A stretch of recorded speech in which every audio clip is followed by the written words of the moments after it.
We are an educational institution.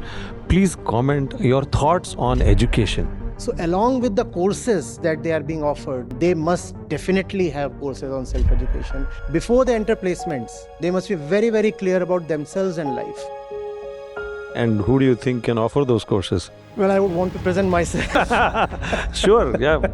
Indian parents say that okay, you study the whole day, but spare some time for puja part, bhakti and all that. See, all the traditional religious practices, they have become distorted. But in their pure form, in their original form, the intention was always one. But definition of being true keeps on changing with time. That's why things that change with time must be taken with a pinch of salt. You want that which doesn't change with time. Sometimes I might agree with you, sometimes I might disagree. That is not the point.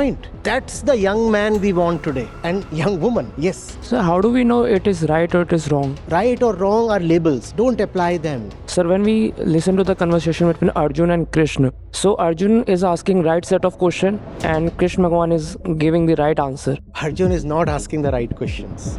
You can never ask a right question. You know what Arjun is asking Sri Krishna? So first of all, apology for interrupting this. No, you're most welcome. I want to know your thoughts. You have given some indication, but I think in this audience, we are an educational institution. Please comment your thoughts on education. See, the education that we are imparting here and they are taking here is awesome. Wonderful. And I have been through the same process. Not too long back. It feels like yesterday I was on the same chairs. But what I have seen is, if we do not know what to do with our education, education helps in a limited way and sometimes even becomes a burden. So along with the courses that they are being offered, their first year basic sciences courses, then their departmental courses, and then the optional courses, same as the structure here? Yeah, same. Same as the structure? Very same. They must have courses on self-education. They must definitely have courses on self-education, 4 courses at least. Starting from the 3rd semester till the 6th. Before they enter placements, they must be sorted out. They must be very, very clear about themselves and life. So 2nd year, 3rd year, starting 3rd semester, 3rd, 4th, 5th, 6th, 4 semesters, 4 courses on self-education. And who do you think can offer those courses? Well, I would want to present myself.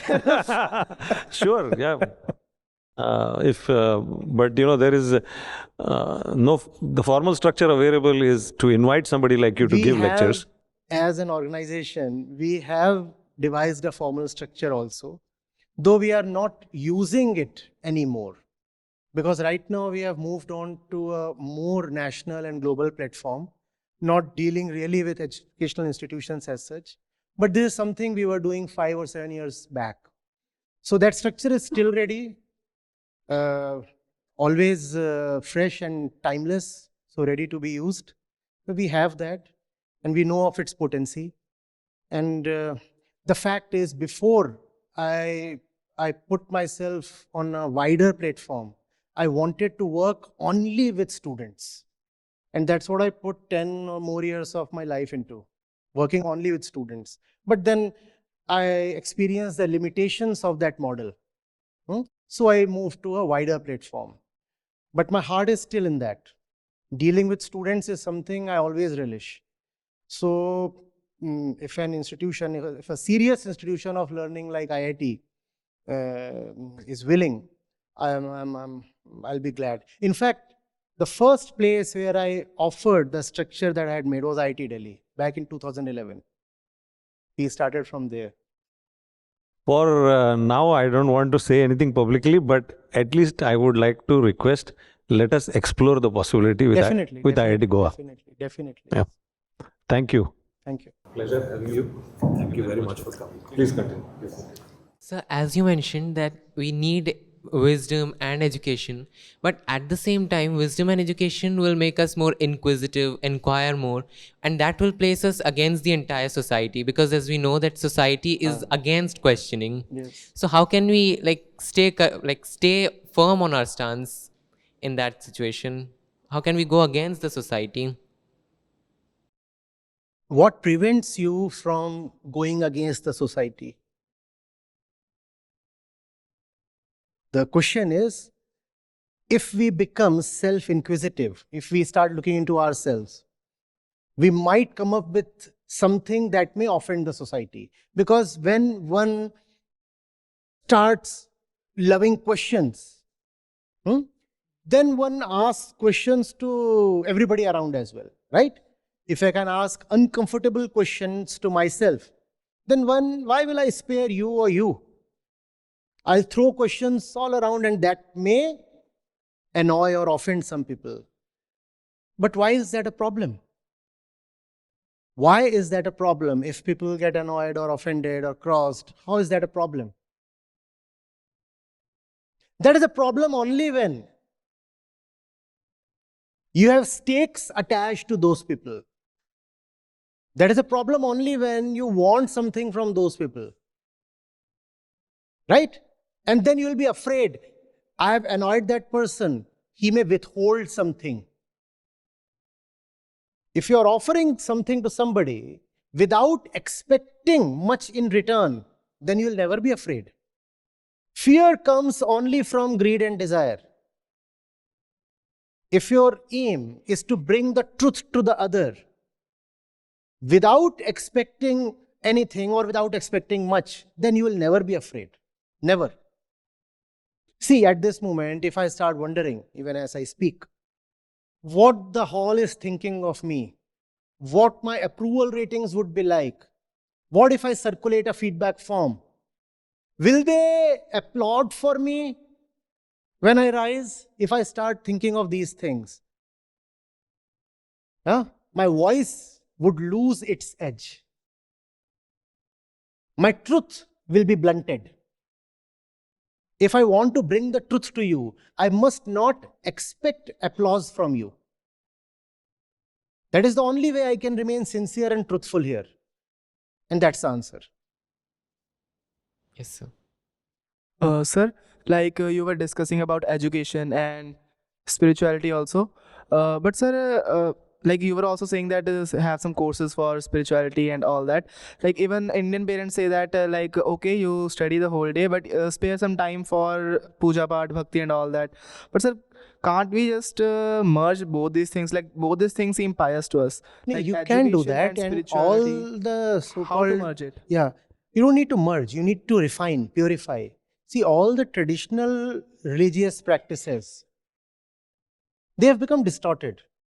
But in their pure form, in their original form, the intention was always one, to show you a mirror.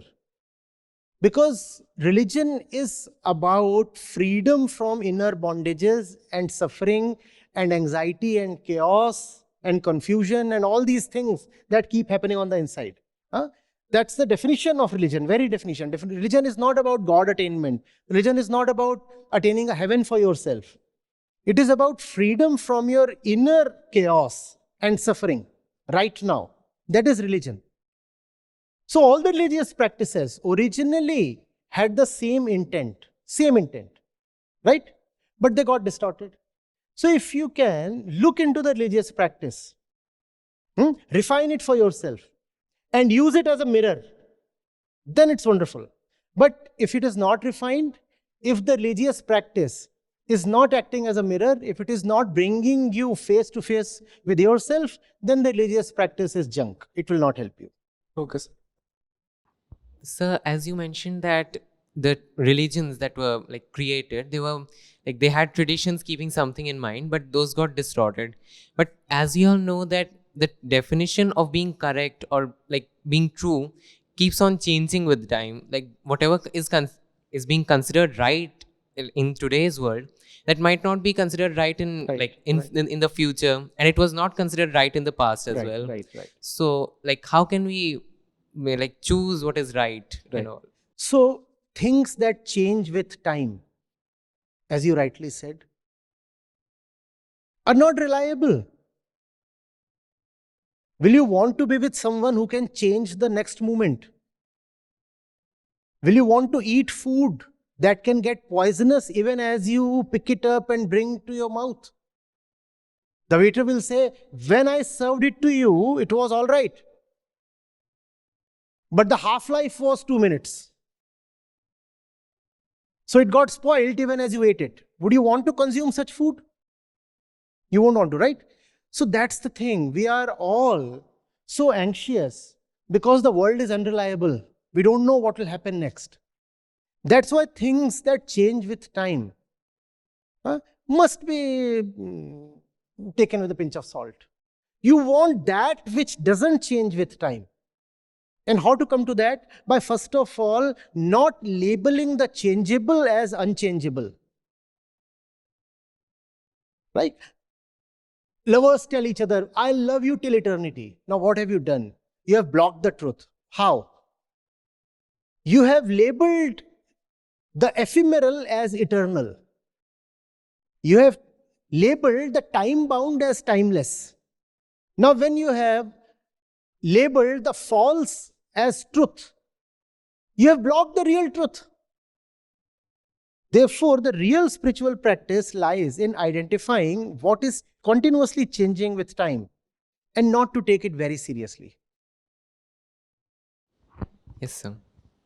Sir, now this requires real inquiry. If we are to go beyond just following the norms of society, and if we are to question even our own inner view of ethics, so that means we have to go away from society. Now, there are two kinds of people who go away from society. One is a non-conformist, and then there is the contrarian, who opposes for the sake of opposition or because of his inability to cope up. So how do we draw a distinction between a non-conformist Both of these you have defined with respect to the society or with respect to the outside. The moment you say non-conformist, right? You're saying somebody who doesn't conform to the outside. Again, you're not talking of the inside. You have taken the outside and you have said somebody who doesn't conform to the outside is a non-conformist. Then you have said contrarian. Again, somebody who does not necessarily agree or rather acts in an opposite way. always opposes. Always opposite way. You are calling as a contrarian. Again, the center of the statement is outside. No. We are talking of the lover of truth. We are talking of somebody with deep inner honesty. He is not determined to oppose the society. His commitment is to inner honesty. His commitment is not to always oppose somebody on the outside. That's not his commitment. No. Sometimes I might agree with you, sometimes I might disagree. That is not the point. The point is whether I am truthful inwardly. Sometimes I might follow the crowd. Sometimes I might go against the crowd. Sometimes I might go orthogonal to the crowd. That's not the matter. Because the crowd is not at all the center of my action. The center of my action is my inner honesty. That's the young man we want today. And young woman, yes. Am I making some Yes, sir. sense? That is correct. That is correct. So how do we go about on this first step of unlearning, or rather questioning our conditioning? By seeing that a lot of things that you're calling as inner are not inner at all. What you call as my thoughts, my feelings, my desires, my targets, my goals, they are mostly all borrowed. But when they were seeping in, when they were penetrating your mind, at that time we were probably sleeping or unconscious. So we didn't realize that something foreign has permeated us. And when we woke up, we said, oh, there is something here, must be mine. No, it's not yours. It's like you're sleeping and somebody just entered your room and kept something by your bedside. And you wake up and you think that thing must belong to you. That's not yours. The same thing applies to your beliefs, your concepts, your desires, your goals, your everything that you carry here as mental matter. Everything. It's all borrowed. But don't take it from me. You'll have to explore it for yourself. Otherwise, this will become another borrowed thing. Thank you, sir. That was very illuminating. Now, there are many other students also who wanted to ask questions. So I would like to invite Anvesa.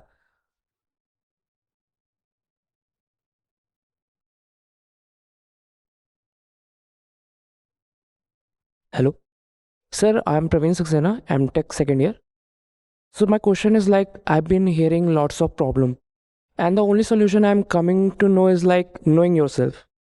Is there a flow chart to know who we are in your guidance? A flowchart is a very limited thing. Okay. A flowchart is a limited and limiting thing, both. Because you'll have to depend on the flowchart. You'll have to follow certain steps. Right? It's a map, it's a guide. Knowing yourself is far easier than following a flowchart. Because you are always available to yourself to be observed. What is this thing called knowing yourself?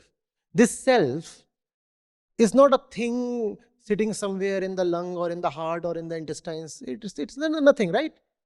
When you die and you're incinerated, are you left with something called the self? No. There is this body and there is nothing called the self within. Not a stone, not a thing, not an entity, nothing. But then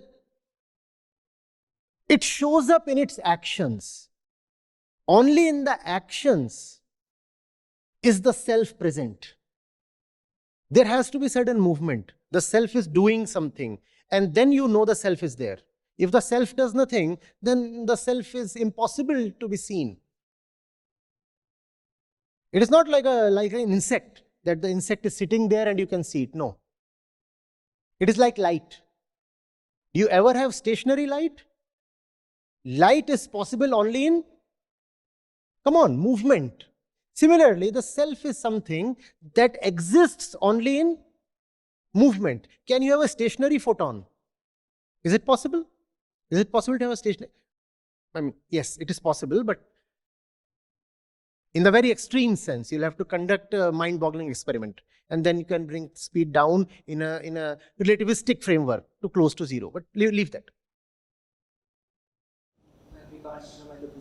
And yes, very right, very right. Yes. So the self is always available because the self is always acting. What is the action of the self? Even as you speak to someone else, listen to your own words. That will tell you something about yourself. That fellow got a better grade than me. Just don't suppress that envy rising within. Face it and acknowledge it. Yes, I am envious. Yes, I am envious. That's the action of the self. Envy is the action of the self. Words are the action of the self. Physical movement is the action of the self. Thoughts are the action of the self. Anything that involves change is action. Anything that involves movement is action. There is some displacement. Something changed from something to something. And only in that can you know the self. Otherwise, you cannot know the self. Something happened, and then it can be noticed.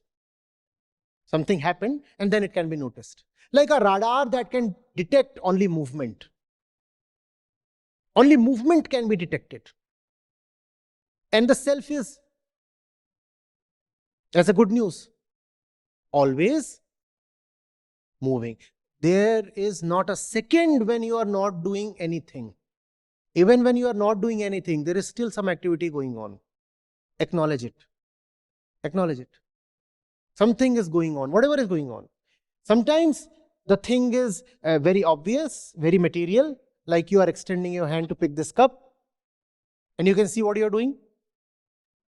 Sometimes you are abusing someone, and you can see what you are doing. Sometimes it's a little subtler. It's happening within, right? And then you have to be more careful. What is going on? Only in your actions, thoughts, feelings, instincts, decisions, desires can the self be seen.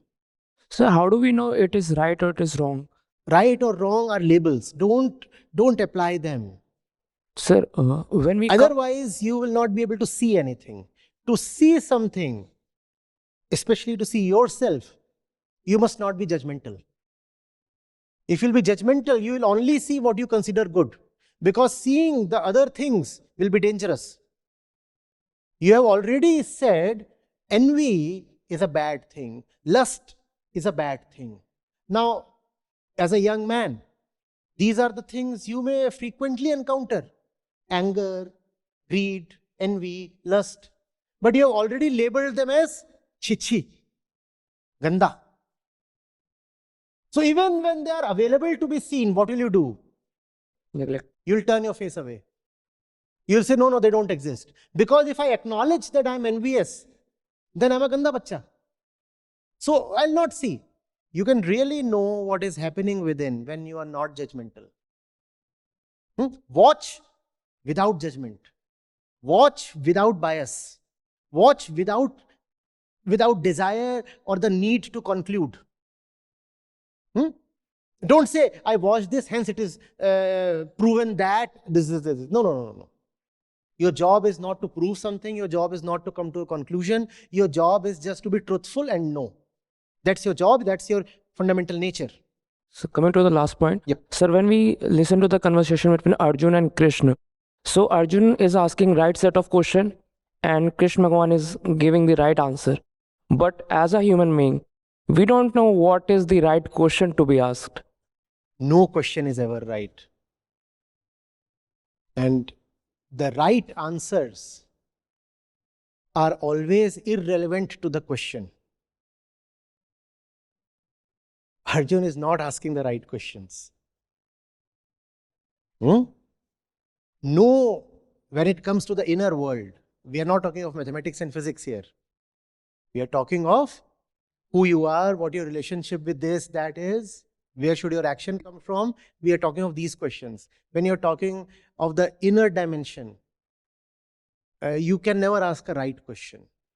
So the right teacher always gives you the right answer. Even if it is a little irrelevant to the question. He packages the answer in such a way that it looks like an answer to your question. But really, it is never an answer to your question. You have asked something else. You asked something else. And the answer will take you to the right direction. Arjun's question, if you will visit the Bhagavad Gita, especially if you look at just the two opening verses of chapter 3, for example. You know what Arjun is asking Sri Krishna? The question. Verbatim I am quoting. Why are you misleading me? This is the question. What will be the relevant answer to this? The question is, why are you misleading me? The right answer will be, I am misleading you because. Behind the question is the assumption that Krishna is actually misleading Arjun. Behind all questions is a fallacious assumption. Therefore, no teacher can ever answer a question. All questions are based on faulty assumptions. It's like asking him, when did you come out of the jail? What is the assumption? Have been to jail. There can be no right answer to this question. There can be no relevant answer. And all questions are like this. They are based on faulty assumptions. Therefore, the teacher looks at the question, smiles, and then says, fine, I'll give the needed answer, the required answer, the beneficial answer, and package it such that it looks like the answer to the question. Because if I make it very obvious that I'm ignoring your question and telling you something else, then the questioner will run away. He will say, I asked a question and instead he is telling me some other gyan. So the questioner will run away. So the teacher's craft lies in giving a beautiful answer packaged to look relevant. Not useful. And useful, yes. Beautiful. But sir, as you've also See, mentioned, that's the useful thing. Huh? Yes. So your question to me is, tell me the best way to commit suicide. There will be a great difference between a relevant answer and a useful answer. The teacher will never give you a relevant answer because the question is, how do I commit suicide? And all questions are like that. The assumption is committing suicide is good. The question is, how do I commit suicide? Now, if I am just a robot or even AI, I'll probably list the ways and rank them also. And ask, do you want me to further elaborate? But the teacher will not do that. He will go into the matter of suicide, but in a way that will dissuade you from committing suicide. So the answer is on a very technical scale, not relevant, but very useful. Very useful. It is the answer that you never asked for, but really needed. Where can I find that teacher? Be the student, and the teacher emerges. Yeah.